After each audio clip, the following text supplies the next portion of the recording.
evening, good morning, good afternoon, distinguished audience and esteemed viewers, wherever you are joining us from today across Nigeria and around the world. I'm delighted to welcome you to another insightful session of Connect with Comfort show, where we explore the ideas, strategies, and disciplines that shape successful lives and thriving businesses.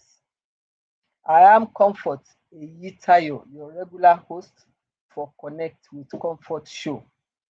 On this program, we aim to add value to people on business enterprise and personal growth. Each show is organized to feature subject matter experts as our special guest for the day who helps us to share more insights on the topic of the day. You are most welcome. Thanks for joining us.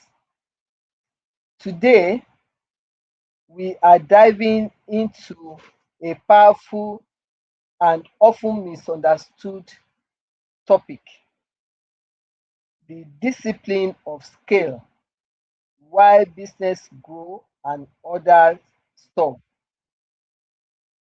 Let's be honest, starting a business is hard,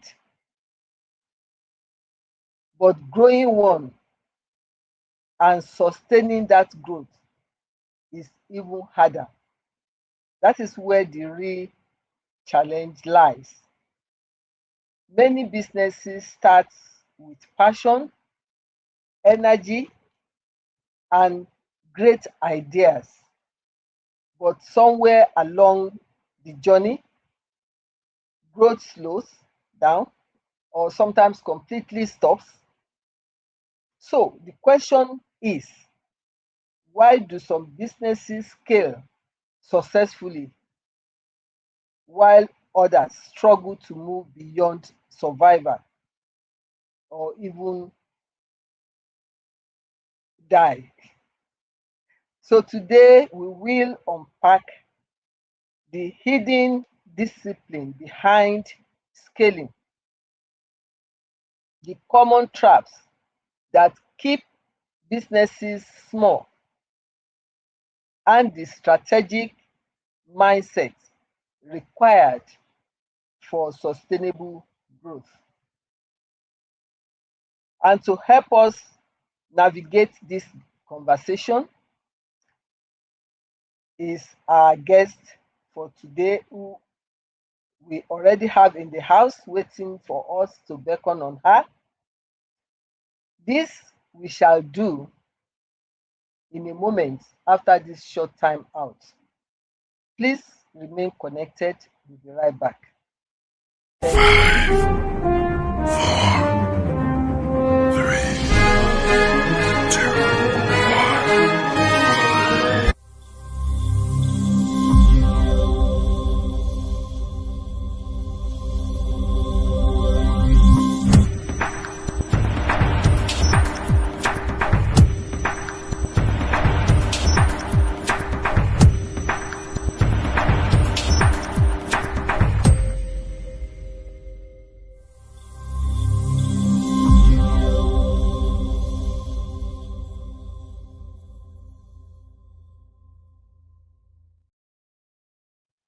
You are welcome back.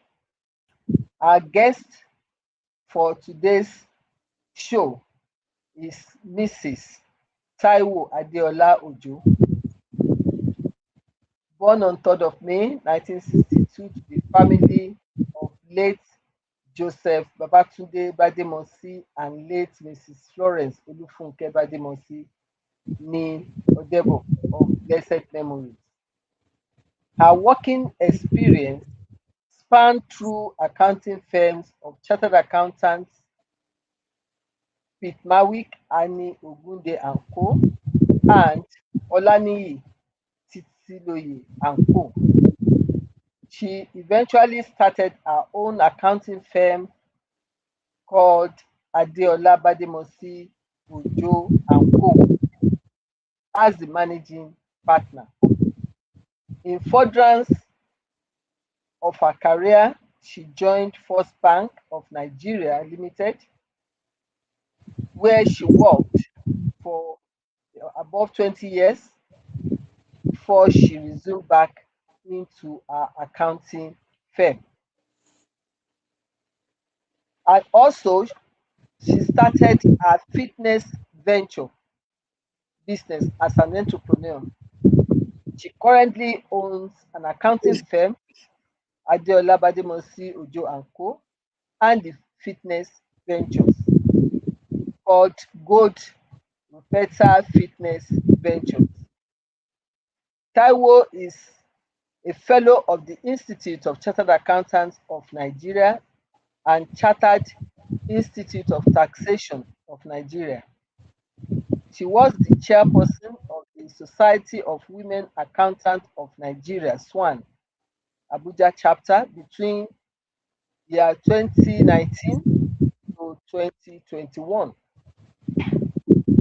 Taiwo loves traveling, reading, sports, and teaching. She is married with children. It is my absolute pleasure to welcome our guest of today, who is not a stranger to us on this show. She is one of the most regular audience on this show and contributor. Now she's coming as our special guest. I'm delighted to welcome a business strategist, an entrepreneur, financial expert with extensive experience in helping businesses transition from startup to scale. She had worked with organizations across industries, guiding leaders on how to build systems, strengthen financial discipline, and create structures that support long-term growth. Please join me in making welcome our special guest for today, Mrs. Taiwo Adeola Ojo, FCA.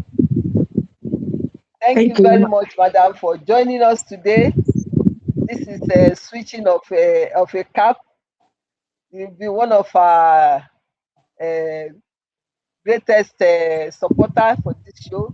Contributed highly, and you followed us virtually every time. Now you are coming as our special guest. We appreciate you highly. Welcome. Thank you very much, Ma. I'm happy to be with you on this program. Thank you. So, without much ado, we start straight at the interview segment by asking the foundational question. When we talk about discipline of scale, what exactly does that mean beyond increasing revenue? Thank you. When we say something about discipline and going beyond revenue, it works for a business where you have the founder, or it may be an entrepreneur, a sole proprietor, could be a big organization, and you are now expanding. As you expand, you notice that you are now increasing at a very fast rate, faster rate than the usual.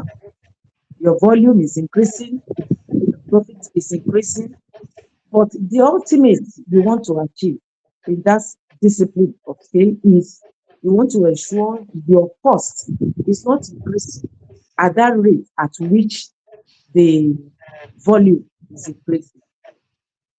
Now, when you put that discipline into place, you bring in your efficiency. And as much as you have this, you want to ensure you sustain that level you are in growing. Thank you. Thank you very much. So, definitely, we should not just look at revenue alone. That Yes. while we are having increase in volume or revenue, we should also be mindful of our cost. because that would affect our bottom line in the end. Thank you very much for that explanation. You know, because many people think scaling is just about increasing sales or expanding operation, but clearly it goes beyond that, and that is what our guests have just made us to understand. So, why would you describe scale as discipline, like we have mentioned, rather than a strategy? Hmm. There is definitely a wide difference between the two. Discipline, when it comes into scaling as a discipline, you are looking at a long-term effect of your decision. And as much as you are planning towards that, you want to sustain that effect. It quite differs from strategy. Strategy, you already design what you want to achieve in the nearest future, in the long term, and you are looking at it as what ideas are you going to put in place, what action, which differs from that of discipline, scaling as a discipline. In scaling as a discipline, as much as you are expanding your revenue, as much as you are looking forward towards the achievement of that goal, because at that moment, you are now increasing at a very faster rate. And as you are increasing, your cost is also increasing. You now want to ensure you are minimizing that cost. You are watching the cost so that the base, your profitability margin, compared with ordinary growth, is quite different, is magnitude.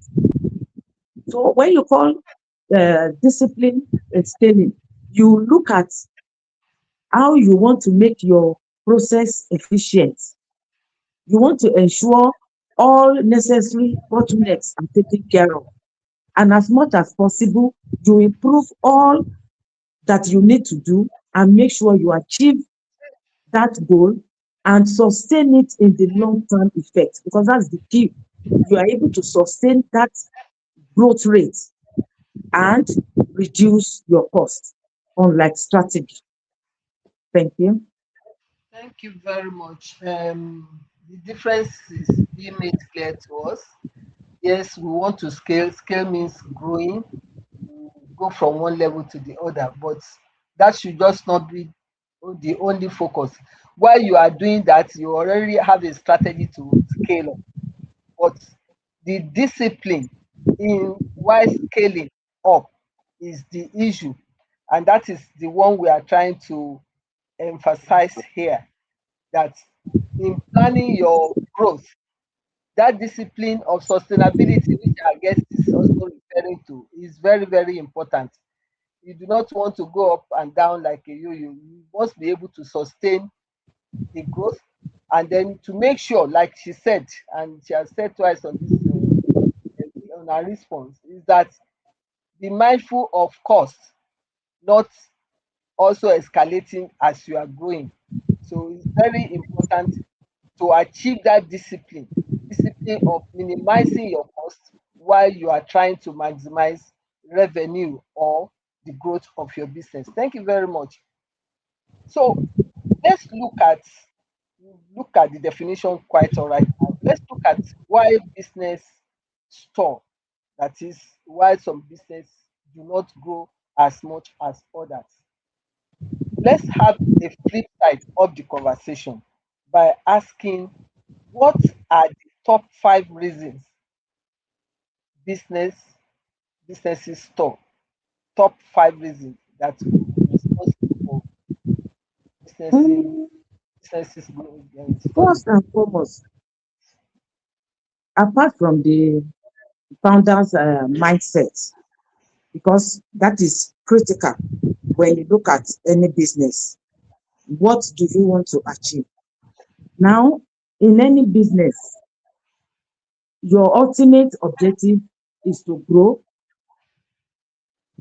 and to encourage or build up your system so that people outside will want to invest in it. So what will now happen if the owner of the business fails to do all that is expected, what will truncate your business? First, if you as a founder, you fail to look at what goes on around you, definitely you have competitors. How do you want to set your own standard to be unique and different from theirs? So you need to bring this in place.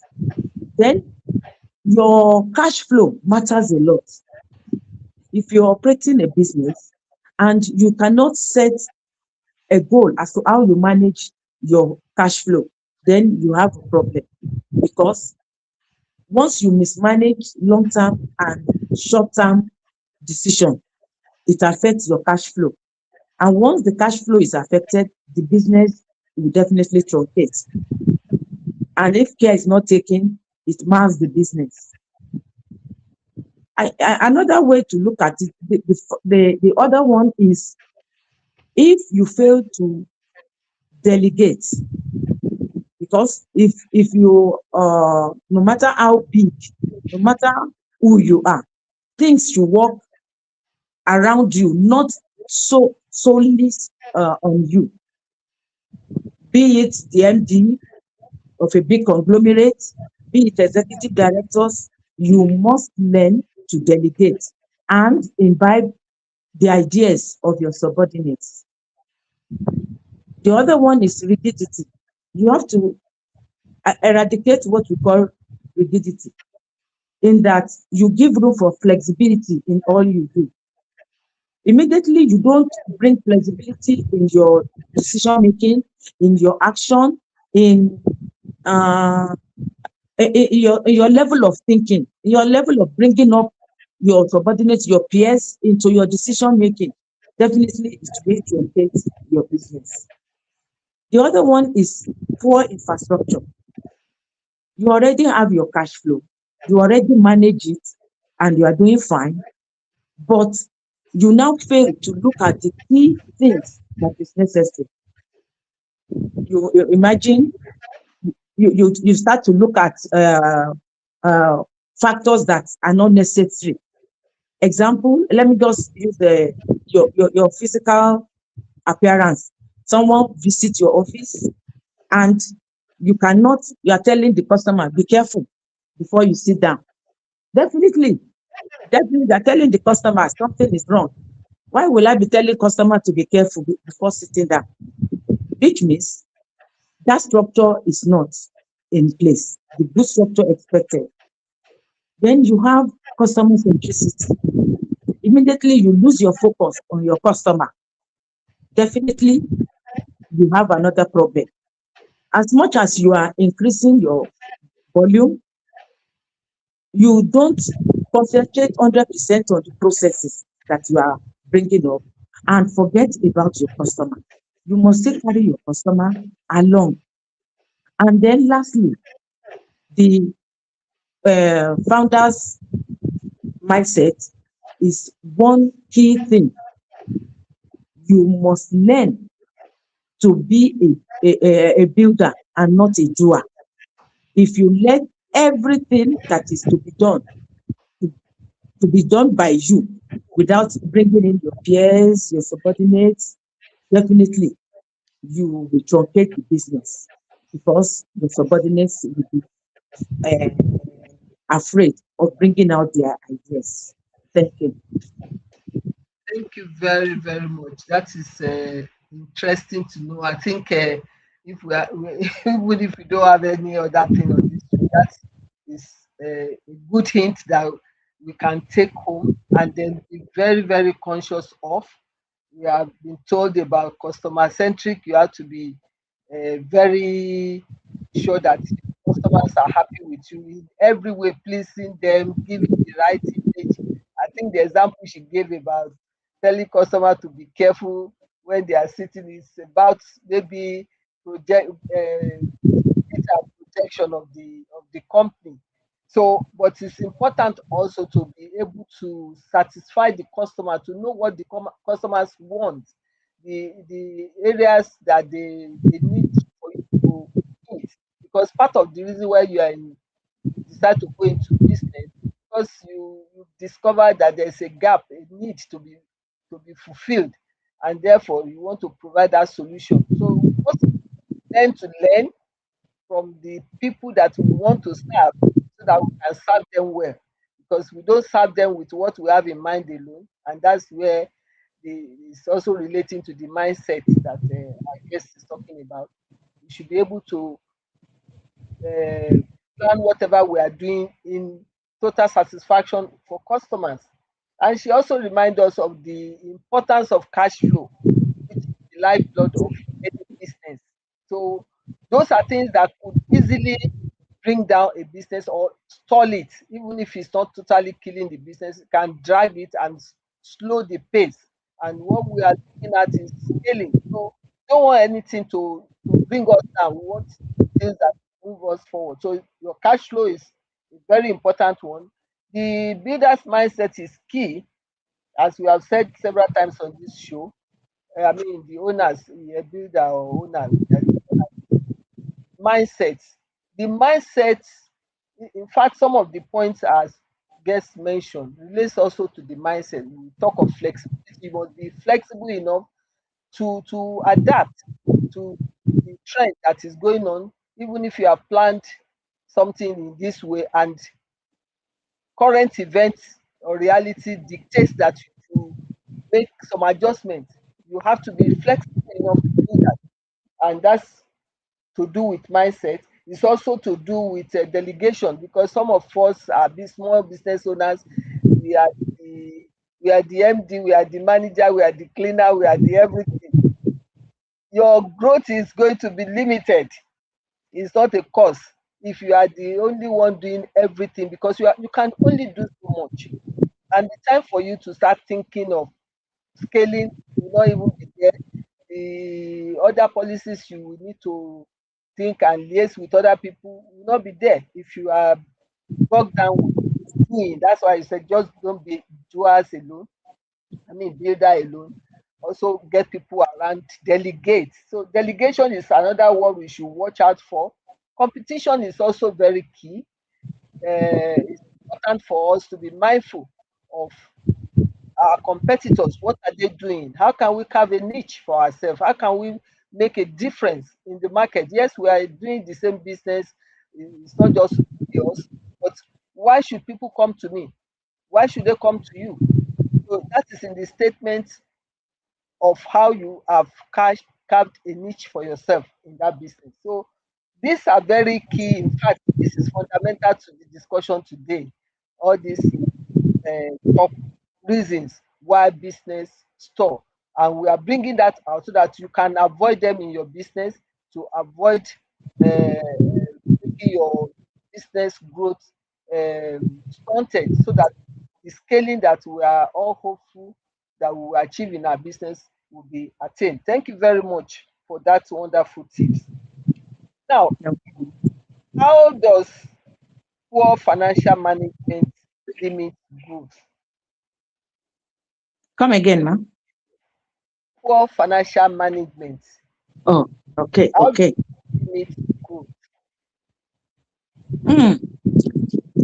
You know, finance is the bedrock of any business.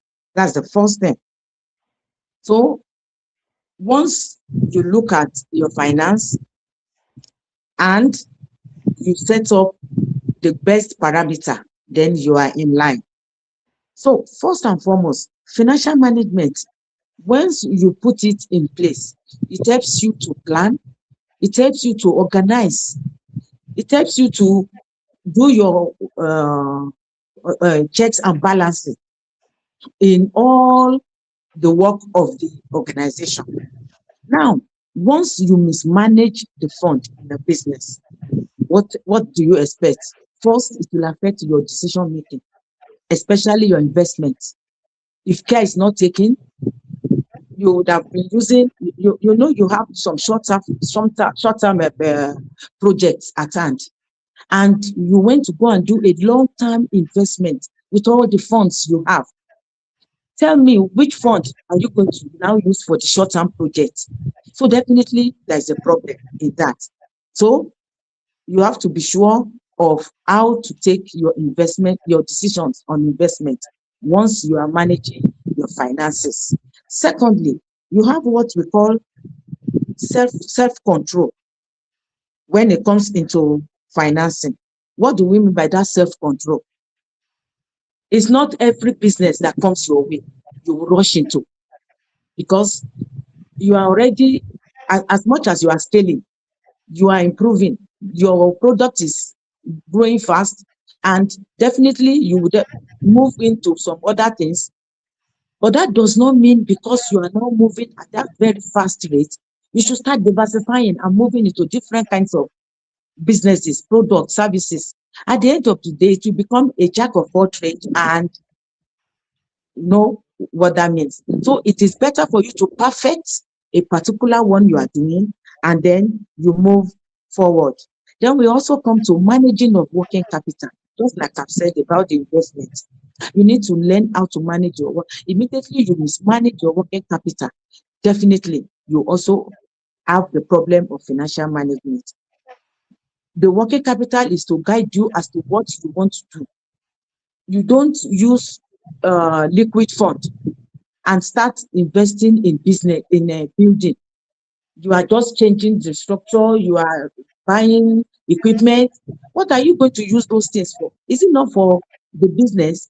But what about those things that you actually need now, that you need to make that business works? Then financial management also, we tend to a situation where you have problem in managing your creditors, because immediately you have problem in your managing of your finances, you will not be able to meet up your creditors' requirements. Maybe you have been paying them every 30 days and they are used to that. They already have that confidence in you, reliability. All of a sudden, you start defaulting because of what? Because of financial management. Now, they will start withdrawing the credit facility they give you. They don't supply you as you need. And what does that mean? It starts affecting your production. You don't meet up customers. And that takes us again from there to losing your customer. Because now, customer that knows that at a particular point in time, they need the goods and you supply, your inventory will be affected. You don't meet up customers like the way you used to do before. 10 customers can make demands and you deliver instantly. All of a sudden, you start postponing, you start appealing. Why? Because you have mismanaged your funds. Then you have something like what we call dividend management. You should learn how to plow back your profits. Immediately you mismanage your fund, definitely you will find out that your dividend, you should decide how do you want to give 100% dividend to your shareholders, or do you want to give just 50% or 10%? Because you can't say you will not give. Every investors want returns. So no matter how, something small is better than nothing at all. But as you are doing that, you look at the bottom point so that you have enough to plow back into the business instead of running after huge funds. Thank you. Thank you very much. Nicely put. You've actually talked around all that matters for us to keep our eyes on the business growth. That is having good financial management. Like the question says, what financial management affect or limit growth? So the same way, you have to have good financial management for you to have necessary growth. Our guests have told us about making sure that we do not use short-term funds to support long-term projects, because you just end up halfway. And then to be mindful about our credit line. We should not be giving more credit to our customers than we are getting from creditors, because at the end of the day, it will affect your liquidity ratio. That is very important, which also comes under financial management. Cash flow we talked about before also comes under good financial management. So in a nutshell, what that is saying to us is that even the discipline we mentioned earlier all comes into focus. For us to have good planning or fund to support the growth of the business, we have to look at what is important at a particular moment for the growth of the business, and those that we can defer, that are perhaps not necessary immediately, we need to defer them in order to make sure that the necessary injection of fund is made in line, in tandem with the growth that is anticipated. So that is very key. It requires some skill, but even at the very good or the lowest understanding of it, it means you cannot starve, that is, starve your business of the required fund and you expect it to grow. And how you get that required fund in place involves good financial management. That's the simplest way I can interpret this. And that is something we also have as business owners, we have to be mindful of. Thank you very much for those examples that you've given on this. Now, we've been talking of systems and then building our businesses, but therein, those systems require structure. At what stage should we actually start begin to build structure or system for our business? At what stage? Ah, well, once you are in business, you need to be monitoring your action, your output.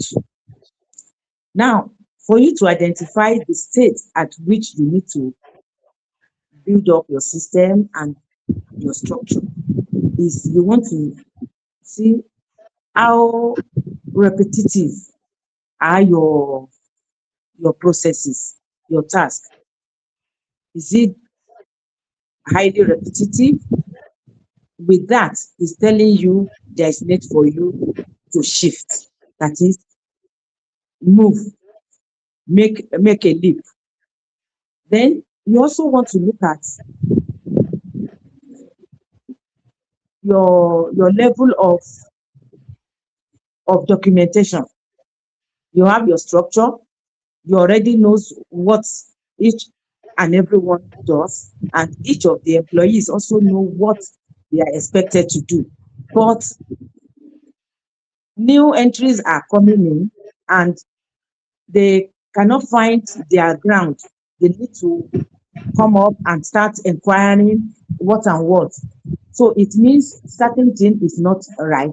Instantly, you need to know you have to design a good structure so that when any new entries or IRs come into your business, they are able to know their left from their right without going to meet anybody to ask for information. Then when you are overburdened, you are doing a lot of what do you call it, task. It's telling you that must you be the one, or must it be these few hands that needs to be doing all this? Then you need to think of bringing in new talents.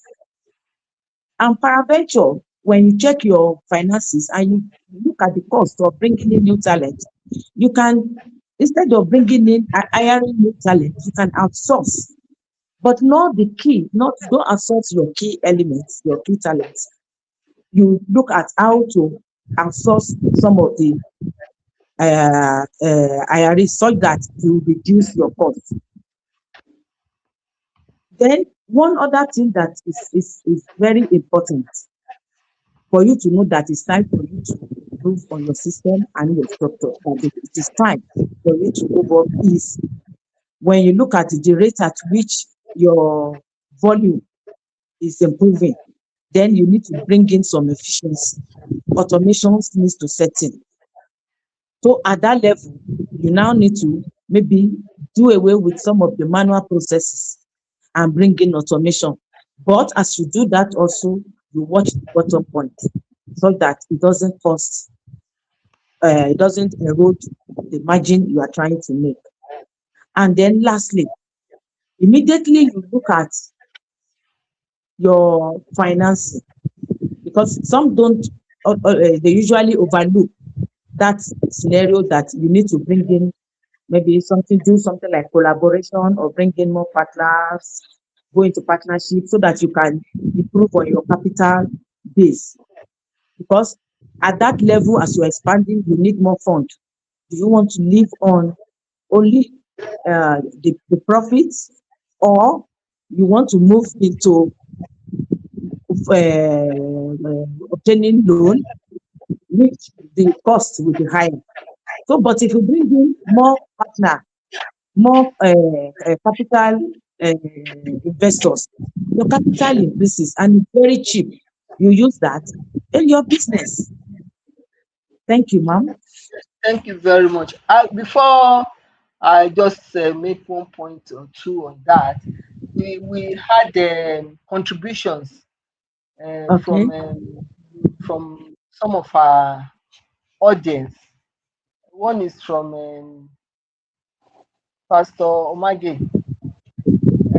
Mm, The point that we made on financial management, she said financial management is also a barometer of how the business is faring. If we don't keep financial records, we be running a business whose health we don't know or manage. So mm, I guess mm. in a nutshell, we need Record keeping. financial good financial records to be able to determine what is going on at a particular time. Then we have Mhm. another one from Mr. Jai Simi. Many businesses experience early success but struggle to scale due to weaknesses in structure, leadership, discipline, financial management, and operational system. Very well said. Yes. And that ties nicely at the point just being made by our special guest when we are talking of structure. Obviously, from all that has been said, it is necessary for us to put our structure and systems in place right from the beginning, because, like the guest said, if you have new entrants into the company and you do not have a structure for them to guide them to know where they fit in or what to do, it becomes a problem.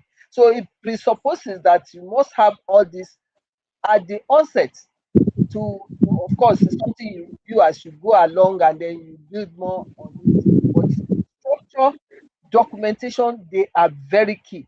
They are key even to me in some cases before you can even talk of scaling. If you don't have that, it will be difficult because, like we said, even for existing employees, not even just new entrants, they will not, they'll be working at cross purposes, and then you can have a situation of duplication of effort in one area, whereas you are suffering gaps in another area because people are just working like headless chicken. But if you have a structure, it already dictates what obtains in one department, what Mr. A or Mr. B should do, and the procedures, authorization line and everything will be well spelled out. So nobody is the mistakes are minimal. It's it is less stressful even for us small businesses. I know not many small businesses can afford to get so many people to fit in, but as small as your business is, so would your structure. But you have the basic structure, then you can grow, you can expand as you are scaling, so that it gives you less headache. People will not have to come to you every minute, what is this, what is that, because your structure is well It's defined, very different. it's already well put in place. So that is one thing that I would recommend for all of us that are small business owners. From the word go, you have to put your structure and systems in place, no matter how small it is. Put it in place to guide, and then you build on it. And then we have Another contribution from Bayo says, what is the most common, okay, that's the question. What is the most common self-inflicted bottleneck you, excuse me, what is the most common self-inflicted bottleneck you see founders create that eventually stops their company from scaling? That's a question for our guest. Mm. Yeah, Oh, you got the question. yes. He wants to know the What the is the uh, most the common problem self-inflicted bottleneck that is that, uh, yes, for offer, if I uh, can use Yoruba, yes, yes. that The, we the owners we actually create problem for for ourselves. ourselves, What are the common ones? Mm. first and foremost is ego driven. You look at a founder. I am the MD. I am the owner. What is it? He wants to be at the top of everything. He carries his ego around in the office. When it's coming, nobody looks up. What he says is final. This definitely will truncate the ideas from your subordinates, and definitely will affect your business. Then the other one that usually occur is when the founder refuse to, I mentioned it earlier, when you refuse to delegate, you want to be the doer. You want to do everything. Everything must go. And then when your subordinate even bring in good ideas, you shut them down. Did I ask you? When I need your assistance, I'll call you. Your attitude, the attitude of the founder itself. You roam yourself around the whole office. Nobody can talk. Then the founder sometimes they may not know, and they need to be mindful of this, which is part of the major problem that we are seeing in some small businesses, that at the end of the day they truncate, is the financial management. They hook the finance of the business around them. I will just tell you just a small scenario of a small organization of Maybe we round up on that because we still have a lot of questions we have not okay, mentioned. like I think you've really so I think mentioned those it. are the major. I've mentioned the Yes. two, Mm. three key things there. So with that, definitely it will truncate that business. That's the key bottleneck of the business. Lack of delegation, and then maybe ability Lack of not even be education, able to ego separate driven, personal finance from that of yeah, business finance, that from which comes under the yeah, financial from the management. business Thank you finance, very much. yes. Yes, we really need to move on because of time. So with for business owner who wants to scale, what are the key disciplines that you recommend that they must build? I'm sure we've even mentioned part of this. Those who want to scale now grow their business. We have already been established. Now we want Information. to grow. So what Mhm. For a new business that want to scale, you first of like you have what we call uh financial discipline. Part of that bottleneck I mentioned, you have financial discipline. How are you managing your cash flow? How are you doing your forecasting as to the business? How are you looking at how to relate your customer uh, uh, financial needs? Because your customer may come to you and says, please, I will not be able to pay within so period, I'll pay you this. You don't shun them off. So you need to bring in that financial discipline. That will help you to scale up on your business. Then the other one now is you have to have what we call people discipline. What do we mean by people discipline? You have your the staff you are using. You don't say because you now want to scale up, you go AWire and go and recruit new talents. Yes, it's good to recruit talents, new talents, but not at the something that will jeopardize your business, because those that you have there, they're already rooted in the business. They know the intricacies of the business. So instead of you to go and employ new set of talents, why don't you upgrade them? Why don't you give them training and then let them come up? Because it's just like the thief. I mean, what's that proverb? The thief is better than the one you don't know. The devil you know is The better devil than Thank you, a thank you. stranger Devil you do not know. is better than the one you don't know. Stranger you don't know, yeah. Then you yourself, you must have your personal discipline. You must try to differentiate between business and your individual home affair. You don't mingle personal deeds with business. Then the key one now is your documentation and standardization. As much as you want to scale up, you have to ensure you bring some sense of efficiency into your process.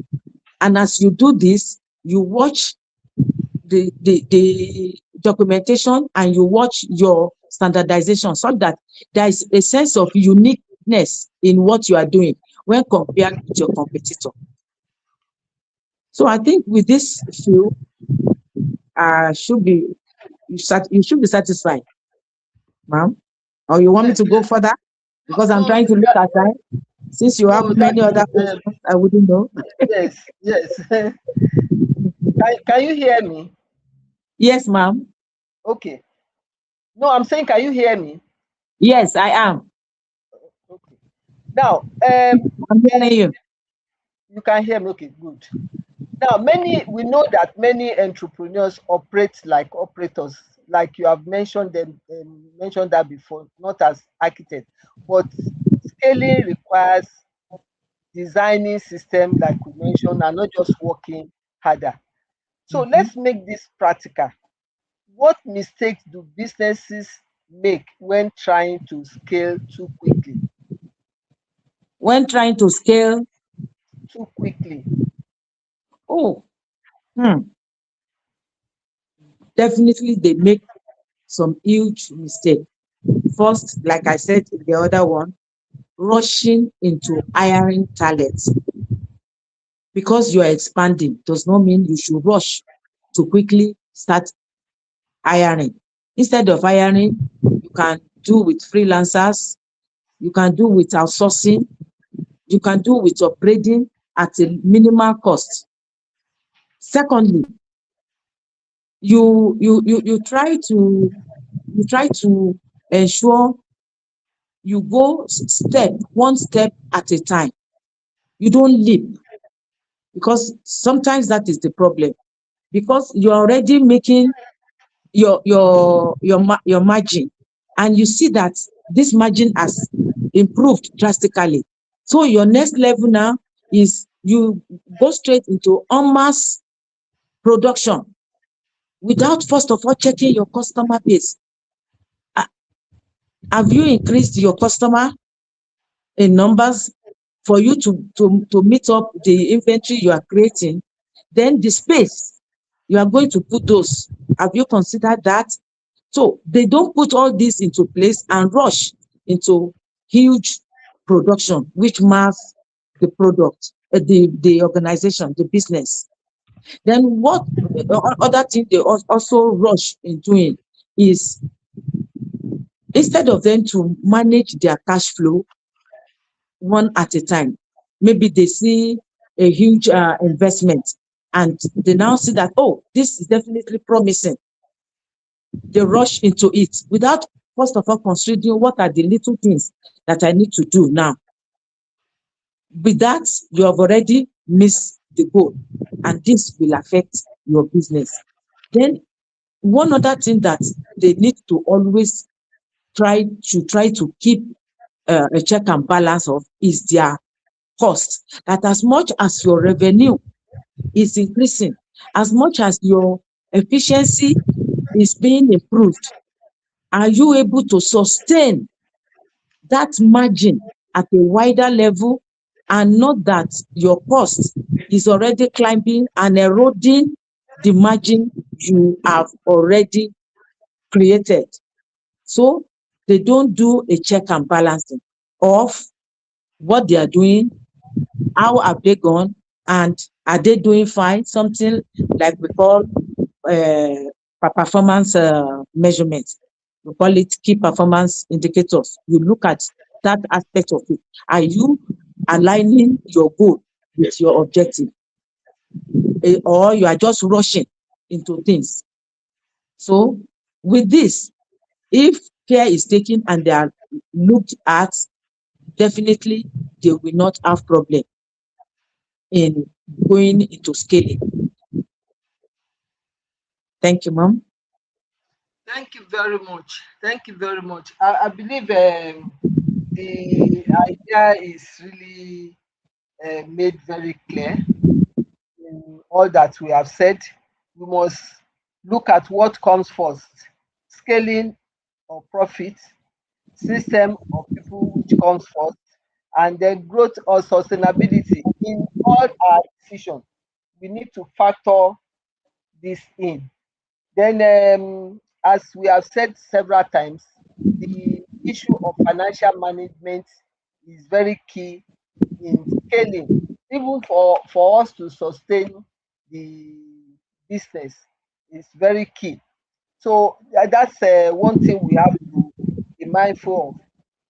It's been a very insightful session, no doubt. The scaling aspect is very clear that it's not an accidental thing. It's something that we have to do intentionally.